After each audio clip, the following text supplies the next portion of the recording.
everyone, welcome back to my space. This is the another question from the permutation and combination.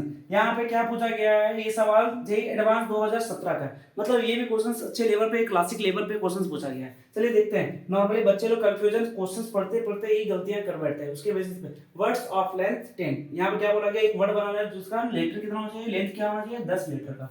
तो 10 letter का word बनाने के लिए हम लोग यहाँ पे सवाल में बताया जा रहा है using the letter A B C D E F G H I J. पहले हम लोग यहाँ पे देख लें क्या ये 10 लेटर हैं या भी नहीं, उसके बेसिस पे 10 अल्फाबेट्स हैं कि नहीं। तो 10 अल्फाबेट्स है। Let x be the words of the such length where no letter is repeated. यहाँ पे हमारे पास क्या बोला गया है, x be the number, x be the number of such length of the words where no letter is repeated. तो हम लोग ध्यान से देखें, जब भी रिपीटेशन और नॉट रिपीटेशन अलाउड और आर एन ए मतलब रिपीटेशन अलाउड, यहाँ पे रिपीटेशन नॉट अलाउड। जब ऐसा कंसेप्ट पे क्वेश्चंस किया जाता है तो उसको हम बहुत अलग तरीके से, अच्छे तरीके से सोच के हम लोग क्या करते हैं, उसका सॉल्यूशन तक पहुंचते हैं। रिपीटेशन अलाउड में हमारे पास क्या होता है नॉर्मली कि सारे लेटर का रिपीटेशन हो सकते हैं, और रिपीटेशन नॉट अलाउड के बेसिस पे क्या हो जाएगा, जहां पर रिपीटेशन अलाउ किया ना गया हो। तो यहाँ पे एक्स क्या बोला गया, x with the words of such length where no letter is repeated. मतलब ये जो सवाल पूछा गया एक्स के लिए क्या हो जाएगा, जहां पे नो रिपीटेशन इज अलाउड है, एक्स के लिए नो रिपीटेशन इज अलाउड है। X with the number of such words, x with the number of such word जो यहाँ पे रिपीटेशन अलाउ ना करा गया हो। उसके बाद क्या बोला गया है, y with the number of such words where exactly one letter is repeated. यहाँ पे क्या बोला गया, वाई के लिए रिपीटेशन होगा, रिपीटेशन अलाउ किया गया, लेकिन किसके लिए, सिर्फ एक वर्ड के लिए, वन लेटर के लिए, जहाँ पे exactly one letter is repeated, एक ही लेटर रिपीट किया जाएगा, बस यही one letter is repeated twice. मतलब एक ही लेटर जो रिपीट होना चाहिए वो कितने बार होना चाहिए, ट्वाइस, मतलब ट्वाइस। क्या ये समझ में आ रहा है? तो ये अगर मैं इसको सही तरीके से लिख देता हूँ ताकि आप लोगों के बीच में कंफ्यूजन हो, कोई एक ही लेटर रिपीट करे और वो कितने टाइम करे, ट्वाइस के बेसिस पे। तो चलिए देखते हैं एक्स का कितना नंबर्स निकलेगा और वाई के लिए हमारे पास कितना नंबर्स निकलेगा।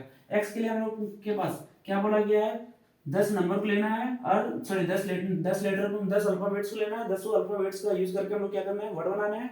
तो 10 वर्ड के बेसिस पे हमारे पास क्या होगा, नॉर्मली 10 नंबर या फिर 10 अल्फाबेट्स लिए और उसका परमुटेशन लगाना है 10 के बीच में। तो हमारे पास जो सॉल्यूशन होगा क्या हो जाएगा, 10 फैक्टोरियल। अगर ध्यान से देखें तो यही आएगा हमारे पास आंसर में। तो x का आंसर हमारे पास हो गया 10 फैक्टोरियल। अब y का सॉल्यूशंस के बेसिस पे क्या बोलेंगे, repetition allowed for the one letter, जो कम से कम दो ही बार ट्वाइस, मतलब 2 बार वो रिपीट कर सकता है, इससे ज्यादा नहीं। तो हमारे पास टोटल लेंथ कितना है, 10 में। अब यहाँ पे हम लोग सबसे पहले लगाएंगे थोड़ा सा कंसेप्ट सिलेक्शन। तो हमारे पास टोटल 10 लेंथ, मतलब जो लेंथ दिया गया है वो 10 अल्फाबेट्स का है।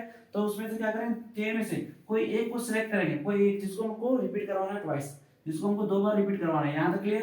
तो हम लोग ये हो गया 10 में से कोई एक लेटर को जिसको हमको 2 बार रिपीट करवाना है। यहाँ तक क्लियर? अब उसमें से क्या करना है, 9 बच गया, 9 में से 8 उसको एक ही तरीके से अरेंज करना है, या फिर एक ही लेटर को लेना है, क्या ये हम लोग को समझ में आ रहा है? यहाँ तक यहाँ पे 10 में से कोई एक को जिसको ट्वाइस रिपीट करवाना है, और यहाँ पे 9 में से 8 जिसको एक ही लेटर यूज करके वहां पे हमको लेंथ बनाना है। अब यहाँ पे टोटल हो गए सिलेक्शन के केसेस।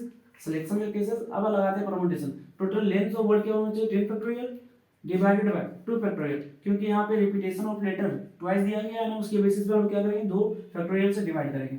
अब हमारे पास दोनों x के भी एलिमेंट निकल गया, y भी टोटल नंबर निकल गया।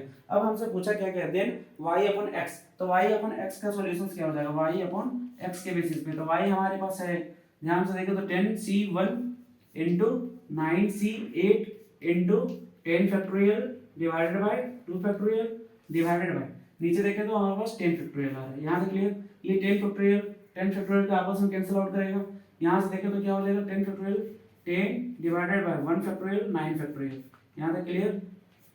9 फैक्टोरियल 8 फैक्टोरियल, और ये हमारे पास आएगा कितना, 1 फैक्टोरियल इनटू, और ये 1/2 है तो 1/2। यहाँ तक क्लियर है? ये हमारे पास सॉल्यूशन जो आएगा, ये 1 फैक्टोरियल तो 1 हो जाएगा, 1 फैक्टोरियल 1 हो जाएगा। क्या ये 8 फैक्टोरियल, ये 9 फैक्टोरियल, यहाँ से फैक्टोरियल का टर्म हटा के 10 बचेगा, यहाँ पे से 8 फैक्टोरियल, यहाँ से फैक्टोरियल का टर्म हटा के से 9 बचेगा।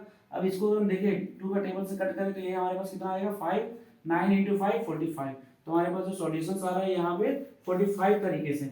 लेकिन हमसे सवाल में पूछा गया y अपॉन 9x। तो यहाँ पे हम लोग क्या करेंगे, 9 से डिवाइड करेंगे क्या, तो 9 से हम लोग इसको डिवाइड करेंगे तो क्या हो जाएगा, टोटल 9/x इक्वल टू 45, 9 5 45। और हमारे पास जो सॉल्यूशंस आ रहा होगा 5 तरीके से। इसके बेसिस पे, तो हमारे पास जो आंसर है वो 5 है।